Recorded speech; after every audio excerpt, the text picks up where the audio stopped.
16-year-old is now in custody and facing murder charges in connection with the killing of another teen in Gaston County.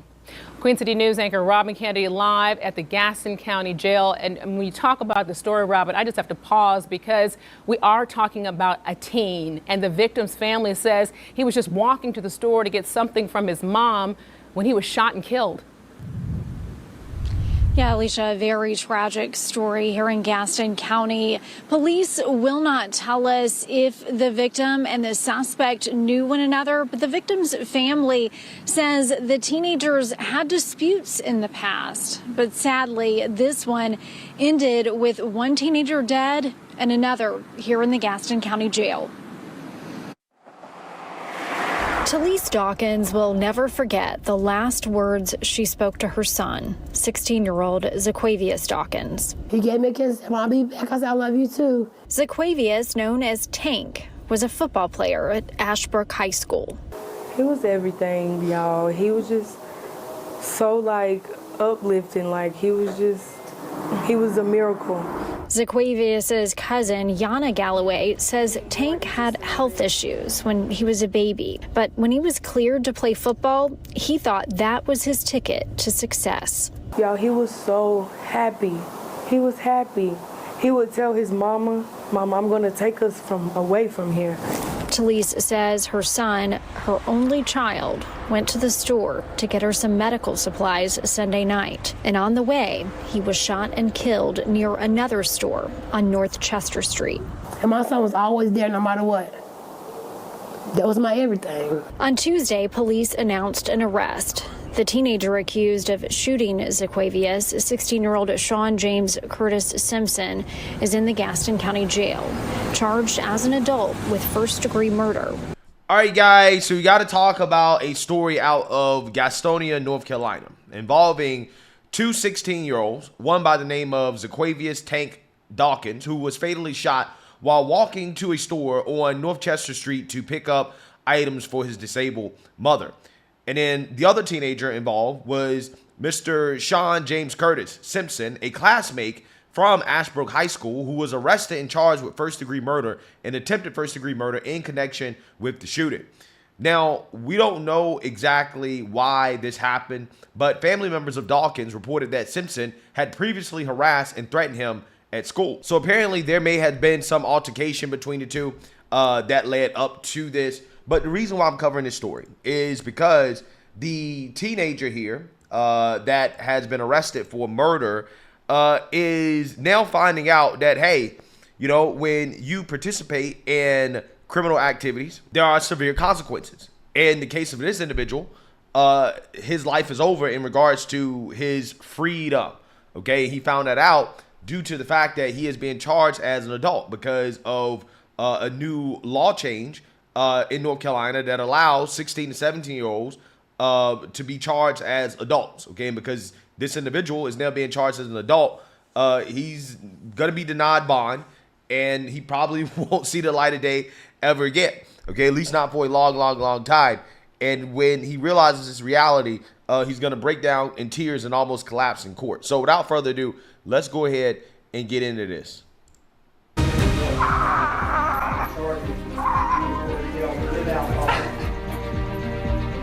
First at 5, a 16-year-old learns he will not be getting bail after being charged with murder. Sean Simpson is accused of killing 16-year-old Zaquavius Dawkins and also accused of trying to kill someone else Sunday night in Gastonia.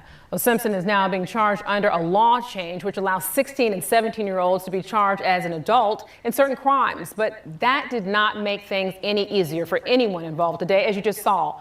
As Derek Dellinger reports right now, the hearing only lasted a few minutes, but it was tough for both families. The family of the victims, Zaquavius Dawkins, they were in court and they were quite emotional about what happened. You have to realize this is one of their first chances to see the teen accused of killing him. Sean Simpson came into Gaston County Court at points wiping away his tears as he stood before a judge. Just 16 years old, he's being charged with first-degree murder as an adult. That's as a result of a law change that went into effect in December, which allows teens his age to be charged as an adult in certain crimes. There was a realization that during this proceeding that the gravity was hitting him. A grand jury indictment that could come in the near future and a moment that hit when a judge told him that he would not be seeing freedom anytime soon. Court may impose a hold without bond. Court finds sufficient allegations to support the charges. Considering the relevant factors and the charges, he is ordered held without bond. This moment is tough to watch, but it was something that... No, it's not tough to watch for me. Tough to watch. What's tough is the fact that a 16-year-old was killed, right? It's tough on a family having to deal with burying a child, right? That's tough. This is not tough to watch, right? This is the type of stuff that we need to be projecting on TV screens across the country, right? So that people understand there's consequences when you commit these types of violent acts, right? That we're not going to go easy on you. We're not going to go soft on you. If you want to be involved in these types of activities, in which this individual clearly is involved in thuggish activities, right? He's living a life of crime. Look at the tattoos on the hands and stuff like that. I mean, where's the father, right? Again, that's the question here. Where's the father? Guarantee you nowhere to be found, right? So again, you know, thugs like this, you have to make an example out of them, right? And that's why I'm covering these stories. That's why I like to cover these stories, because ultimately people need to understand that there are consequences to these actions. He should have thought about that before he decided to kill somebody, right?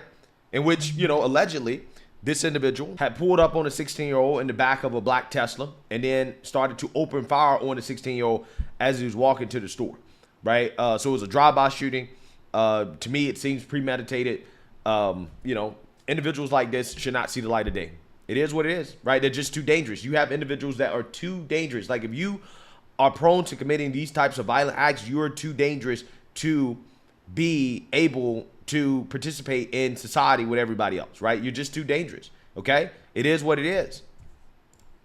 The Zaquavius Dawkins family says they needed to be here for.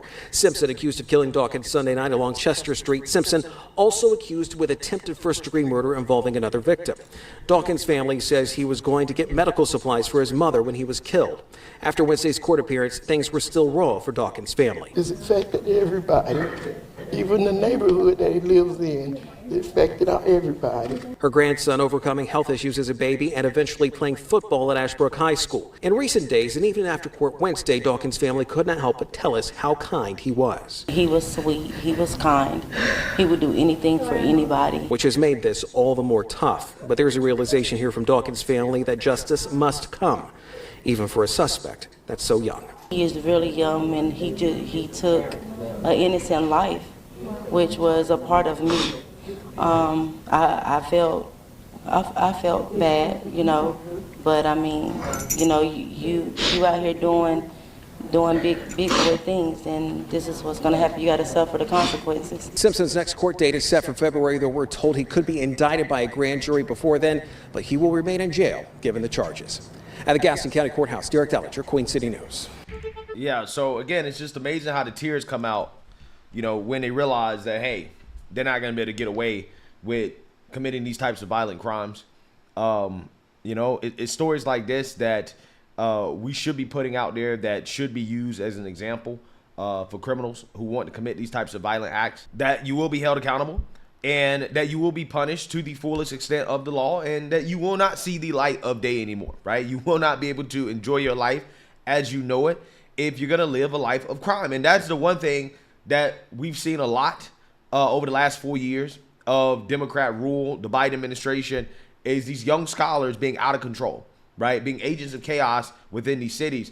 And that has to stop, right? That has to change. And the best way for that to happen, again, is to make an example out of these young scholars, to send a message, okay, to these young teenage kids, right? These fatherless kids that, this type of life of crime is not going to pay off, right? You're going to end up in jail for the rest of your life if you end up committing these types of violent acts. So my condolences go out to the family members of the victims of this tragic murder.